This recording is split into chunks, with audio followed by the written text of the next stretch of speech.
I have a special guest on the phone with me right now. She is one of the producers on the new movie, The Grizzlies, which is out now. Her name is Stacey Aglok, and thank you so much for talking to me this morning. I know you're a bit under the weather. Thank you so much for having me on your show today. Let's talk about the movie, The Grizzlies. It is based on a true story of students out in Nunavut, and, has to do with lacrosse, but also has a deeper meaning as well. Just talk about the movie, what it's all about, and why people should go and check this out. Well, the movie is based on a true story about a community called Aglok, which is north of the Arctic Circle, and how they were going through one of the darker times in their community's history with a rash of suicides and a lot of just darkness, and how lacrosse changed the lives of many youth and therefore the community itself. So you actually have a connection to this film as you grew up in that community. So talk about the experience of kind of living through it and why this movie was so important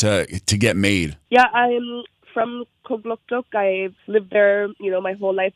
Graduated from high school there, made friends, lost friends, and I guess it was in the 90s that it was particularly bad for whatever reason. It just kind of all our community's trauma just kind of culminated into this really dark period of time in the 90s where we were just constantly losing people. We were losing friends. We were losing family. And suicide was it was so common that no one felt safe, I think. And I actually graduated in the year 2000, and that's when the teacher, Wes Shepard, so I remember meeting him back in those days, but when I left for university in 2003, when I came back to Aglok, the community was changed just in those 3 years, and like the high school experience that my younger siblings went through was completely different than the high school experience than I had. And I started substitute teaching at the Aglok High School. And so walking through those halls felt different. Walking through our community felt different. There was just, there was more energy, and the youth were so empowered, and you could definitely feel it in the air that there was this switch, this change that happened, and lacrosse and community sport was a huge reason for that. So what would you attribute the connection that Indigenous communities have with the sport of lacrosse? Why is it so important? And obviously it has a huge benefit to a lot of people who are kind of looking for something to do and something I guess greater beyond themselves. Yeah, I think it can be different for every community. In Aglok, it happened to be lacrosse and sports, but in another community in Nunavut a community called Igloo, it was an Arctic circus group that started under the same kind of way, where it was a response to a rash of youth suicide, that they started this Arctic circus group. And so performance was something that that community really kind of hung on to and are still very active in today. So I think, different communities find, like, when something happens and they just kind of click with it and take it and run with it. And I think youth empowerment has a huge role to play in that, because when youth feel like they're the leaders of their own programs and they're running their programs, it really promotes that kind of mental health, mental wellness, and responsibility. And it's very important. I think that I've had one of my other co-producers, Alicia, I remember early on when we were talking about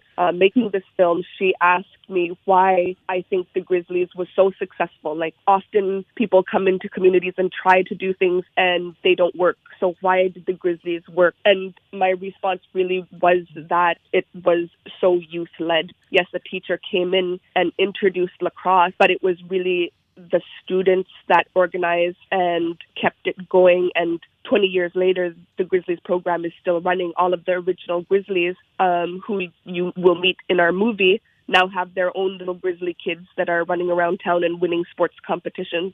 So the Grizzlies are this great example of the youth rallying and doing something greater than themselves. And I think this film, the film itself, the making of the movie kind of turned into that as well. Talk about how the movie was kind of used as an educational tool for a lot of people, not only locally, but more abroad. Yeah, well, it started, like, it's taken 10 years to make the Grizzlies, and So there were huge learning opportunities and curves within that time. But when we did our first workshop for youth, instead of just making it about auditions where a whole bunch of kids won't get the part, we decided we'd use that as an opportunity to get all of these many youth together. I think we had over 65 youth. And we led throat singing, drum dancing, photography, how to use a camera, acting. And at the end of that, we were like, oh, by the way, if you want to audition for this movie called The Grizzlies, you can. So the workshops were never really about casting the movie. We just kind of used that as an opportunity at the end. The way we did it was to actually give these youth that they could then bring back, something that they can then bring back to their community. And then from those first workshops, I never made a short film before. So I made my first short film, and I cast it by one of the young women that took the acting workshop. And Alethea, my other co-producer, who's also from Iqaluit, made her next short film. And a lot of the people that we had training on our short films with us then became a part of our crew when we were finally ready 10 years later to shoot The Grizzlies. So yeah, it's been a big process, and we've taken a lot of steps to try and to do it as good as possible, and to do it in a way that's lifting up our communities and also training people so that they can go on and have all this experience under their belt. Yeah, like you said, it took a while to get made, nearly a decade, and you had a lot of community support, and it's a story that hits close to home for yourself and a lot of people that worked on it. So when people go to see the movie, what do you want them to walk out thinking? What do you want the message to be? That, holy cow, our Indigenous people are strong. No, I'm really proud of my community of Kogloktuk. I'm very proud that we could hopefully inspire many other people in many other communities. And I'm also fiercely proud of the young actors in our movies. They are so good. And these are all Inuk kids that have lived through much of the same things and same issues that their characters in the movie have. And so it was a very emotional process to make this movie, and I'm just so proud of them. Their performances are flawless. Thank you so much for taking some time this morning to talk to me. I know you're feeling a little bit under the weather, but definitely a movie that a lot of people here should be going to see, and I appreciate you taking a minute to talk about it. No problem. Thank you so much. Hashtag the movies, the Grizzlies movie, if you guys do go see it. All right, you heard that. Hashtag the Grizzlies movie. Cool. Thank you very much. That was Stacey Aglok. She is one of the producers in the new film, The Grizzlies, which you can check out locally at the Ancaster Theater, or for more information, check Cineplex.com.